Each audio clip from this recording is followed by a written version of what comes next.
खडकवासला धरण परिसरात कार्यरत असलेले सुरक्षा रक्षक हरिदास कुंडलिकराव वऱ्हाड यांनी आपल्या निस्वार्थ सेवाभावातून आणि कर्तव्यनिष्ठेतून अनेक नागरिकांचे प्राण वाचवून एक आदर्श निर्माण केला आहे।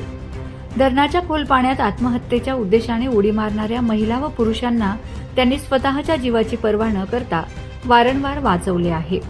कोणतीही मदत न मिळता कोणत्याही प्रकारचा विचार न करता त्यांनी अनेक वेळा पाण्यात उडी घेऊन संकटात सापडलेल्या व्यक्तींना सुखरूप बाहेर काढले आहे।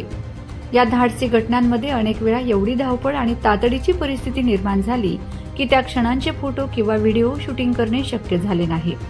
मात्र संबंधित व्यक्तींचे प्राण वाचवणे हाच त्यावेळी सर्वात महत्त्वाचा मुद्दा असल्याने त्यांनी कोणत्याही प्रसिद्धीची अपेक्षा न ठेवता आपले कर्तव्य पार पाडले। हरिदास वऱ्हाड यांची ही कार्यशैली केवळ एक नोकरी न राहता समाजसेवेचा उत्तम आदर्श ठरत आहे। त्यांच्या या निस्वार्थी कार्याची दखल घेऊन पुणे जिल्हा सुरक्षा रक्षक मंडळाने त्यांना त्यांच्या कामगिरीच्या आधारे सुपरवायझर किंवा निरीक्षक पदावर बढती देण्याची मागणी स्थानिक नागरिकांकडून जोर धरू लागली आहे। समाजात अशा कर्तव्यनिष्ठ आणि धाडसी सुरक्षा रक्षकांची गरज असून हरिदास वऱ्हाड यांचे कार्य संपूर्ण देशासाठी प्रेरणादायी ठरत आहे।